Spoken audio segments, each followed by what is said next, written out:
Human academy. आज मैं आपके साथ एक बहुत ही ज्यादा कंट्रोवर्शियल क्वेश्चन के बारे में डिस्कस करने वाला हूं।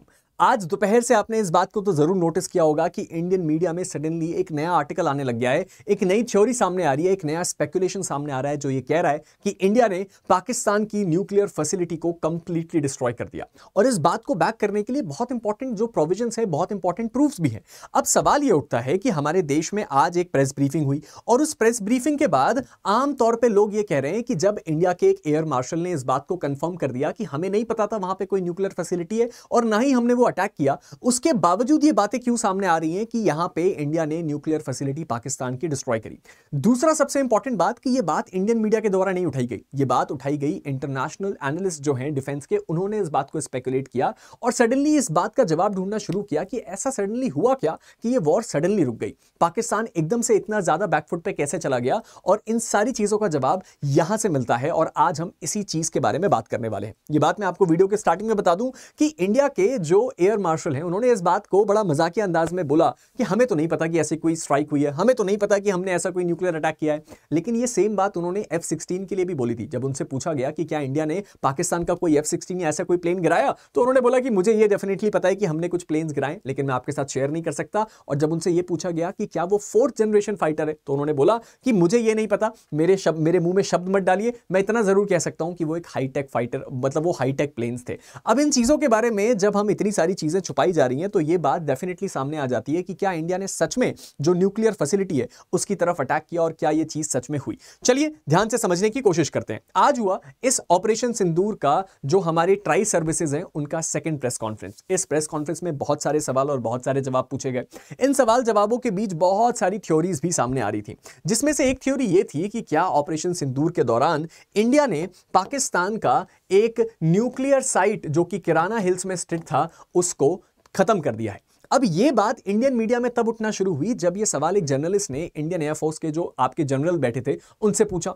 लेकिन जो बात हमें नहीं पता वो ये है कि ये तो थ्योरी पिछले एक दिन से चली आ रही है और इसको बैक किया जा रहा है बहुत स्ट्रॉन्ग एविडेंसेस के द्वारा। और जिस तरह का रिस्पॉन्स इंडियन एयरफोर्स की तरफ से आया है उस तरह का जो रिस्पॉन्स है वो दोनों चीजें कहता है, शायद नहीं हुई लेकिन एक मेजर चांसेस है कि शायद हुई भी, लेकिन ये बातें सामने टैक्टिकली डिक्लेयर नहीं करी जा सकती। क्या है पूरा मामला, समझने की कोशिश करते हैं।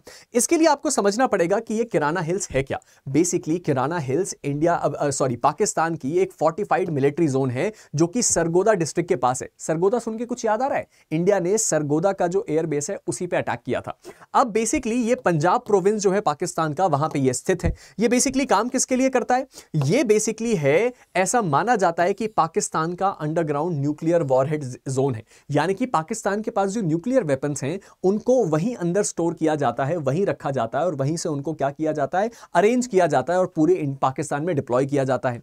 यह चीज जो है एक special work development SWD unit के द्वारा बनाई गई है और यहां पे 10 से ज्यादा फोर्टिफाइड ब्लास्ट जो आपका रेजिस्टेंट टनल्स है। इसका मतलब कि इस पर्टिकुलर हिल के नीचे, इस पर्टिकुलर जोन के नीचे ब्लास्ट रेजिस्टेंट जो टनल्स हैं वो बनाई गई हैं, ताकि ये जो इस बात का प्रूफ देती हैं कि वो जो है वो एक न्यूक्लियर फैसिलिटी है। और इन्हीं टनल्स की वजह से ऐसा माना जा रहा है, इसके अंडरग्राउंड होने की वजह से माना जा रहा है कि इंडिया ने इसकी तरफ एक हिट किया है और इसके एंट्री और एग्जिट पॉइंट्स की तरफ ब्लास्ट हुए हैं। अब ये बेसिकली क्या है, ये पाकिस्तान का जो कमांड एंड स्टोरेज इंफ्रास्ट्रक्चर है उसका बहुत ही ज्यादा इंपॉर्टेंट एसेट है।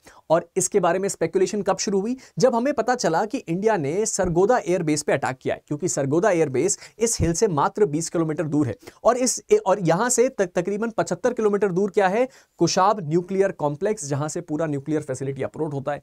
अब इस परिस्थिति में यह सवाल उठने लग गए शुरुआत से, और मैं फिर से बता दूं इंडियन मीडिया से पहले इसको इंटरनेशनल जो आपके डिफेंस एनालिस्ट हैं उन्होंने कवर करना शुरू किया कि ये ऐसी चीज हुई है और जो कि इंडिया ने इस तरीके से जो आपका एक्ट है और रिएक्ट है किया है।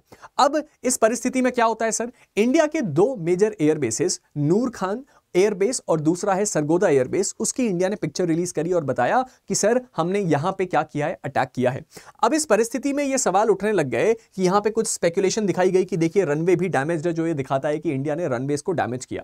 अब इसके ऊपर कई थ्योरीज हैं, कई सारी चीजें आई और यहां पे ये कहा जाने लगा कि जो किराना हिल्स है उसके ऊपर भी इंडिया ने अटैक किया है, लेकिन इंडिया उसको एक्सेप्ट नहीं कर रहा। उसके दो बड़े कारण है। सबसे पहला, जो किराना हिल फैसिलिटी है जहां पे पाकिस्तान का न्यूक्लियर वॉरहेड्स प्रिजर्व्ड है, वो एक्चुअली में प्रोटेक्ट किया जाता है अमेरिका के द्वारा, यानी कि अमेरिका के जो सिस्टम है, जो सर्विलांस सिस्टम है, वो उस बेस की प्रोटेक्शन करते हैं।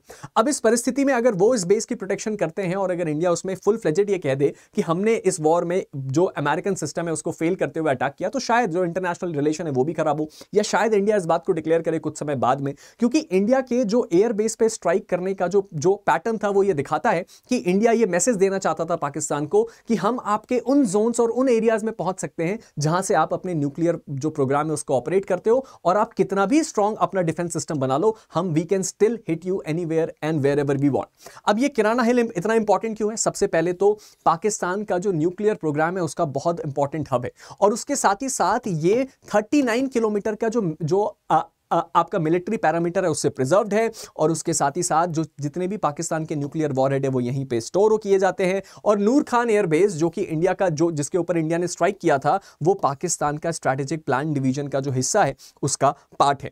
अब इस परिस्थिति में ये स्ट्रैटेजिकली आपके लिए क्रिटिकल क्यों है? सबसे पहली बात इसकी ये है कि ये जो किराना हिल्स है, इंडिया अभी तक तो ये कह रहा है कि हमने किराना हिल को हिट नहीं किया, लेकिन सरगोदा बेस पे जो हिट हुआ और उसके साथ ही साथ नूर खान बेस पे जो हिट हुआ, उससे मैसेज सिंपल है कि हम ये जानते हैं कि ये बहुत ही ज्यादा आपके सेंसिटिव एसेट हैं और हम जब चाहे तब मार सकते हैं। अब इससे पहले कि मैं ये बताऊं कि एक्चुअल में न्यूक्लियर अटैक क्यों पॉसिबल लगता है, उससे पहले मैं आपको वो बता देता हूं जिसके लिए आप मुझे अब्यूज करने लग जाएंगे कि आपने उस बात को तो रेफर ही नहीं किया, इंडियन एयरफोर्स ने जो कहा। ध्यान से सुनो, इंडियन एयरफोर्स की आज जो प्रेस ब्रीफिंग चल रही थी ट्राई सर्विस की, उसमें इंडिया के एक जर्नलिस्ट ने जो यहां पे आपके एयर मार्शल AK भारती हैं उनसे सवाल पूछा। उनसे सवाल यह पूछा कि सर, पूरे के पूरे प्रेस मीडिया और इंटरनेशनल जो आपके डिफेंस के एनालिस्ट हैं उनके बीच ये थ्योरी चल रही है कि इंडिया ने जो आपका क्या है किराना हिल है उस पर अटैक किया और पाकिस्तान की न्यूक्लियर फैसिलिटी को तबाह कर दिया। अब इस बात पे आप जरा थोड़ा सा वजन डालिए और बताइए कि हुआ क्या है। इन्होंने वापस बोला, बहुत अच्छा सवाल है, हंसे जैसे वो हमेशा मुस्कुरा रहे हैं सवालों पे, और उन्होंने बोला कि आपने थैंक यू, आपने किराना हिल की बात करी, और थैंक यू आपको बहुत ज्यादा कि आपने हमें बताया कि किराना हिल जो है वो न्यूक्लियर इंस्टॉलेशन है। हमें तो पता ही नहीं था कि किराना हिल में न्यूक्लियर इंस्टॉलेशन है और हमें इस बारे में कोई आइडिया नहीं था। साथ ही साथ अगले सवाल पे उन्होंने बोला कि हमने किराना हिल पे हिट नहीं किया, वहां पे जो कुछ भी था हमें नहीं पता है। लेकिन ये जो बात थी इसने इस बात पे चिंगारी और लगा दी, क्योंकि इंडिया एक तरफ ये क्लेम कर रहा है कि हमने प्लेन्स भी नहीं मारे, लेकिन इंडिया वाले ये भी कह रहे हैं कि हमें पता है कितने प्लेन गिरे। साथ ही साथ कई ऐसी थ्योरीज और पिक्चर्स आई जहां ये बोला गया F-16 गिरा, लेकिन इंडिया ने कोई ऑफिशियल स्टेटमेंट नहीं दिया। कई ऐसे वीडियोस भी इंटरनेट पे आए जहां ये पता चला कि बहुत बड़े बड़े आर्मी के कैरियर प्लेन्स भी डिस्ट्रॉय हुए जब इंडिया ने एयरबेस पे अटैक किया, लेकिन वो बात भी इंडिया ने एक्सेप्ट नहीं करी, और शायद ये भी उनमें से एक पार्ट है। अब ऐसा मैं क्यों कह रहा हूं, उस बात को ध्यान से समझने की कोशिश कीजिए। बेसिकली हमने ये बात को देखा कि जिस समय जिस टाइमलाइन पे इंडिया ने एयर बेसिस पे अटैक किया, उसी टाइमलाइन और उसी समय के आसपास पाकिस्तान में एक अर्थक्वेक आया, और ऐसा थ्योरी में बताया जा सकता है, ऐसा थ्योरी कही जा रही है कि शायद वो जो कंप्लीट प्रिसाइज एरिया है वहां पे नहीं, लेकिन उसके एंट्री और एग्जिट पॉइंट्स में इंडिया ने अटैक किया अपने मिसाइल सिस्टम से, जिससे उसके यहां पे कोई माइनर न्यूक्लियर एक्सप्लोजन हुआ, जिसके कारण जो है यहां पे अर्थक्वेक देखा गया। और ये सबसे बड़ा रीजन है जो कि हर किसी ने दिया कि शायद ये बहुत बड़ा रीजन हो सकता है जिसके कारण हमने पाकिस्तान में अर्थक्वेक देखा, जहां पे काफी डिस्ट्रक्शन हुआ है। यहां पे ये बोला गया कि न्यूक टेस्ट जो है क्या वो सच में पाकिस्तान में आए अर्थक्वेक के पीछे। अब यहां पे भी दो थ्योरीज है, कुछ ऐसे एनालिस्ट है जो बोल रहे हैं कि हाँ, ये अर्थक्वेक का पैटर्न देख के लगता है कि शायद इंडिया ने कोई न्यूक्लियर फैसिलिटी को डिस्ट्रॉय किया है, कोई मिनी न्यूक्लियर एक्सप्लोजन हुआ है, और कुछ लोग कहते हैं कि नहीं नहीं, ये अर्थक्वेक का ही पैटर्न है। अर्थक्वेक जिस तरह से दो स्ट्रोक्स में आता है, ये एग्जैक्टली उसी फॉर्म में हुआ है, तो ये एक नेचुरल अर्थक्वेक भी हो सकता है। अब इस चीज के बारे में कौन क्या कहता है और एग्जैक्टली क्या चल रहा है, ये तो हमें टाइम के साथ ही पता चलेगा, लेकिन डेफिनेटली हम ये जरूर कह सकते हैं कि यहां पे जो हुआ और यहां पे जो चीज हम देख रहे हैं वो काफी ज्यादा सीवियर है। टाइम के साथ हमें डेफिनेटली कुछ ना कुछ चीजें पता चलेंगी, लेकिन कुछ और भी थ्योरीज है जो मैं आपको बता देता हूं। मैं इसको क्लेम नहीं करता, लेकिन मैं आपको बता जरूर देता हूं। यह भी कहा जा रहा है कि जो अर्थक्वेक आया यहां पे वो न्यूक्लियर फैसिलिटी डिस्ट्रक्शन का रीजन था। दूसरा कि इस अटैक के बाद ही पाकिस्तान थोड़ा बैकफुट पे दिखा। इसी अटैक के बाद पाकिस्तान ने अलग अलग जगह पे क्लेम करना शुरू किया। इसके तुरंत बाद अमेरिका का एक प्लेन भी देखा गया जो कि लैंड हुआ कहां पे, सर, पाकिस्तान में। इसका एक बड़ा रीजन यह बताया जा रहा है क्योंकि जो अमेरिका है वही पाकिस्तान को न्यूक्लियर वेपन का सपोर्ट देता है, और इस परिस्थिति में बहुत इंपॉर्टेंट है उनके लिए उस चीज को प्रोटेक्ट करना, वरना ये उनका भी नुकसान है। तो इस परिस्थिति में ये सारी चीजें अलाइन होकर ऐसा लगता है कि इंडिया ने सच में इस बात पे कोई नुकसान पहुंचाया है। अब हमें इंतजार करना पड़ेगा समय का, और हमें देखना पड़ेगा कुछ समय का कि ऐसी रिपोर्ट जो आती हैं वो हमें क्या बताती हैं। इस वक्त मैंने आपको क्लियर करके बता दिया कि इस वक्त हमारे देश में क्या चल रहा है, और ये न्यूक्लियर एक्सप्लोजन की बात सही है कि गलत। सच बताऊं, मुझे क्या लगता है, मुझे ऐसा लगता है कि कुछ ना कुछ हिट जरूर हुआ है, क्योंकि ऐसे बहुत सारे जो हमारे डिफेंस के एनालिस्ट हैं उन्होंने इस बात को भी कंफर्म किया है। तो चलिए अभी इस वीडियो को खत्म करते हैं। आपके लिए आज की इंफॉर्मेशन बस इतनी है। अगर आपने अभी तक मेरे टेलीग्राम को फॉलो नहीं किया तो आप उसको फॉलो कर सकते हैं, जहां पे आपको सारे के सारे अपडेट्स रेगुलरली मिल जाएंगे। उसके साथ ही साथ अगर आप एक जुडिशरी एस्पिरेंट है तो अब आगे का वीडियो केवल आपके लिए। अगर आप एक जुडिशरी एस्पिरेंट नहीं है तो आपके लिए ये वीडियो यहीं खत्म हो गया।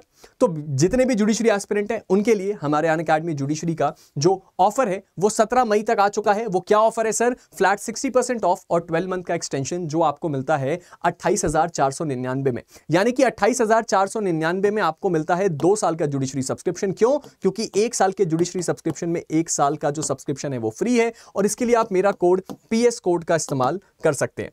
उसके साथ ही साथ जुडिशरी आइकॉनिक प्रो एक ऐसा ब्रेन चाइल्ड अनअकैडमी का जिसको अनअकैडमी लेके आया ताकि आप अपने फेवरेट एजुकेटर के साथ अपनी पढ़ाई कर पाएं, उसको अपना मेंटोर बना पाएं। तो अगर आप इसी सब्सक्रिप्शन के साथ पढ़ना चाहते हैं लेकिन आप ये चाहते हैं कि आपका फेवरेट एजुकेटर आपका पर्सनल मेंटोर हो जो आपको गाइड करे, तो आप जुडिशरी आइकॉनिक प्रो को ऑप्ट कर सकते हैं और इसके लिए भी आप मेरा कोड इस्तेमाल कर सकते हैं। And at last but not the least, हमारी आरएम बैच कब हो रही है? शुरू हो चुकी है। तो अगर आप इसका पार्ट नहीं है तो उसको तुरंत ज्वाइन कीजिए और अपनी जजशिप की जर्नी को शुरू कीजिए, क्योंकि ये एक ऑल स्टेट कॉम्प्रिहेंसिव बैच है, यानी कि आपके major laws, minor laws, GS, GK, current affairs सब कुछ इसमें कवर होने वाला है एक कंप्लीट जर्नी में, आपकी इस लीगल जर्नी में। तो चलिए अभी आप सबसे विदा लेते हैं।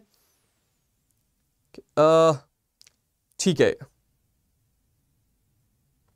हाँ, अब देखो ये मेरा क्या मानना है पीओके को लेके। देखो पीओके और पाकिस्तान को लेके मेरा कोई पॉइंट ऑफ व्यू नहीं है। जो इंडिया का पॉइंट ऑफ व्यू है वही मेरा पॉइंट ऑफ व्यू है। अब यहां पे जो आप मुझसे पूछो कि आपके हिसाब से हिट हुआ कि नहीं, मैंने जितनी चीजें देखी और मैंने जितनी रिसर्च करी मुझे लगता है कि शायद हिट हुआ है और इंडिया उसको एक्सेप्ट नहीं करेगा। Thank you.